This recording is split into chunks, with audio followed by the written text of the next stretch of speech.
Hello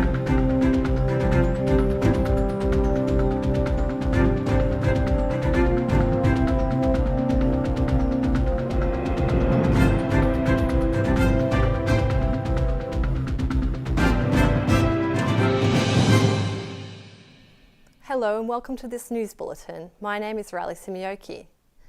Fitzroy North residents are concerned a proposed bike path will be a road to ruin for a popular dog park. The green space has now become a political battleground, with the Greens and Labor divided over plans for its development. RailiSimojokicompressed explains. It's more than just a bike path. Plans for a shared walking and cycling path through a dog park in Melbourne's North Fitzroy have provoked a backlash from residents. This park is the only part of North Fitzroy that's not covered in cycle tracks. The bicycle track will take away the amenity of the shady trees where people can sit. But the park's supporters, including Greens councillors and a mothers group, have taken their campaign to a nearby retirement village where many residents are demanding better access to the park. It doesn't seem to be used very much at the moment, but it would be lovely for us to be able to take our grandchildren there and go for walks and have picnics. In this leafy street, which backs onto the park, opinions are fiercely divided on whether the path should be built. And with Yarra Council set to decide on the path in the lead up to the coming federal election, the issue has also become a political battle between Greens and Labor. We need to give incentives for people to use this park or to travel through it rather than block it and de-incentivise their connectivity. People are concerned that the path will be used as a speedway, a bike freeway if you like, by at least some cyclists, and that will spoil the usage of the reserve for other people. Visitors to Melbourne and CBD residents are throwing their support behind the city horse-drawn carriage industry, saying it's a valuable tourist attraction. The carriages has been slammed by animal activists as cruel, and they are calling on the practice to be abandoned. Karen Tung reports. It's more than a joyride. Horse-drawn carriages remain attractive to tourists and CBD residents, despite animal rights action against the practice. I always have wanted to go on the horses because it's such a beautiful way to see Melbourne. You see the sights, obviously a very slow and steady pace. I've been living in the city for 3 years and I don't think it is really a big problem for me because it only goes to the major attractions. In the statement, the City Council says, sightseeing in horse-drawn vehicles is a major attraction for people visiting the city. Council officers also monitor for breaches under the Code of Practice and respond to complaints that have been brought to our attention by members of the public. Despite multiple attempts by Mojo TV, all horse-drawn carriage operators have declined to be interviewed.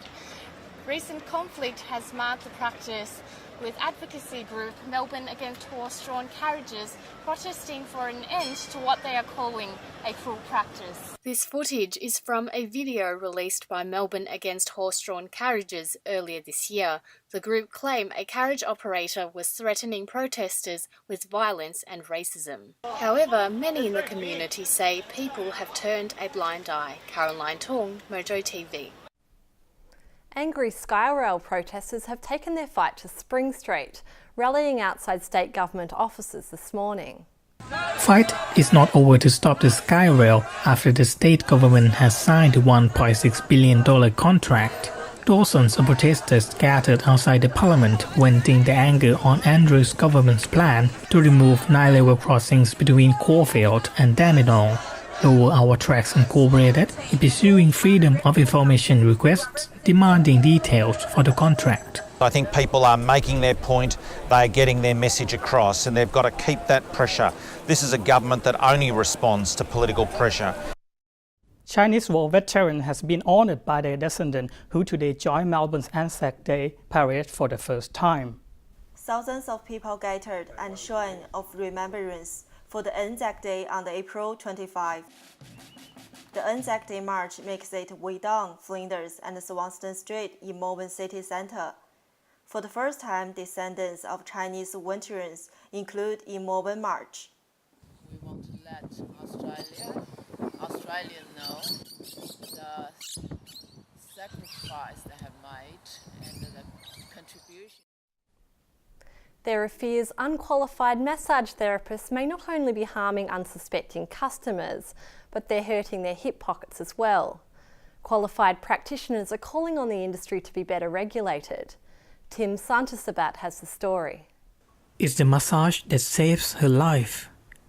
Suleiman was treated in hospitals for severe stress and muscle tension.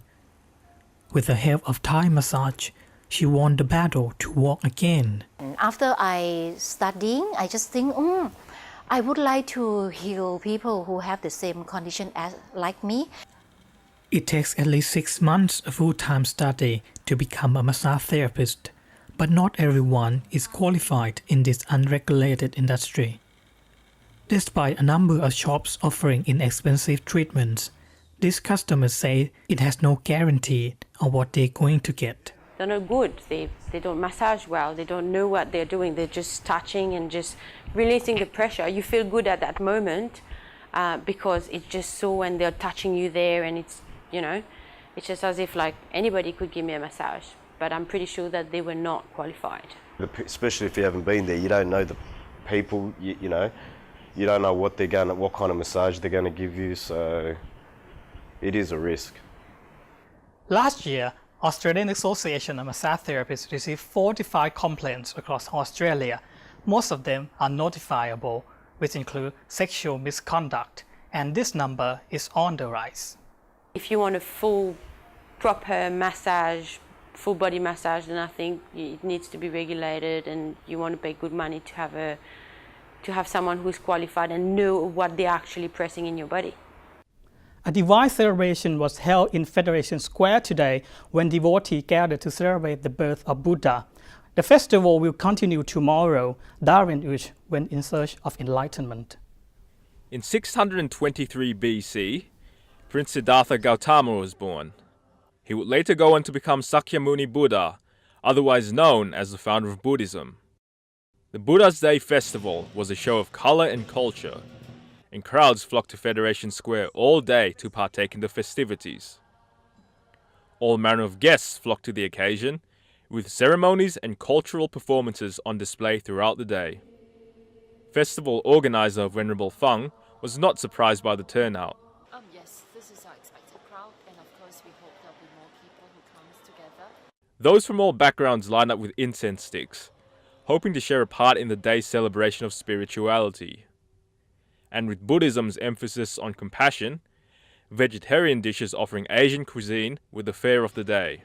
Festival volunteer Judy Lam shared her thoughts on Buddhism's widespread appeal. Buddha's idea is very fantastic. I think everybody loves it because he's very lovable. It's because of the Buddhist qualities, I think, especially equality, Buddha nature, happiness, kindness, all these attracts people. But it wasn't just a celebration of the birth of Buddha. The event was also a timely reminder of the importance of spirituality, as well as a broader celebration of multiculturalism. It was clear that the religion was enjoying a huge popularity. And when Buddha's this round and golden, A house party of a different nature was thrown in Collingwood today, where advocates for the homeless continue to pressure the state government to put a head over the heads of Melbourne's homeless. Squatters have thrown a party in Melbourne's north where they've taken over several empty homes acquired to make way for the now abandoned East-West link.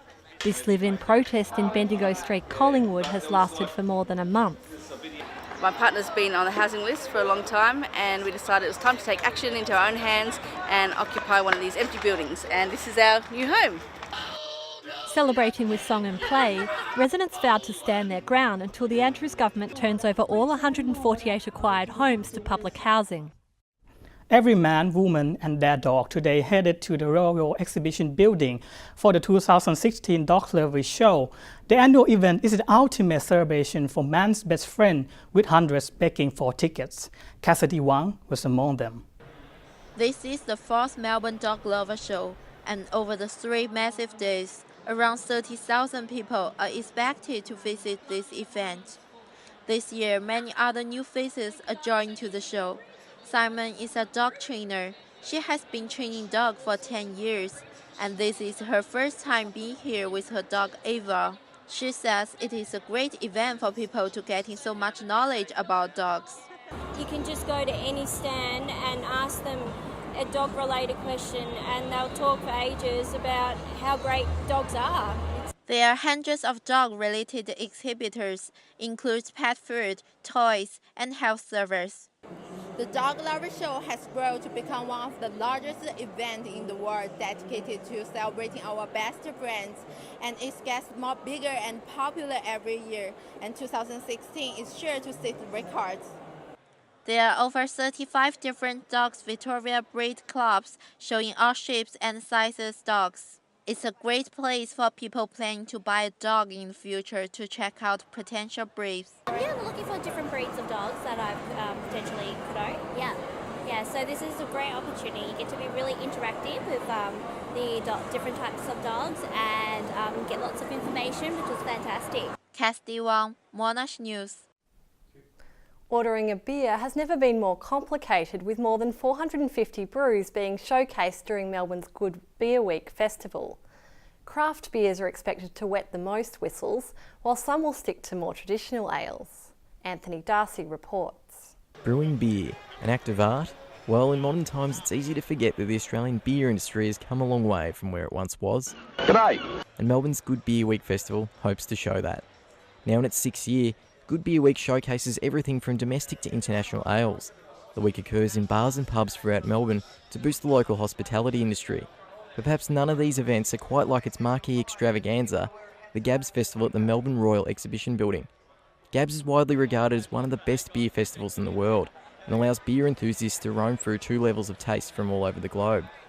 Gabs event organiser Steve Jaffers says it's the event's variety that keeps people coming back. It's about creating a safe and fun and welcoming environment to try lots of different beers and ciders.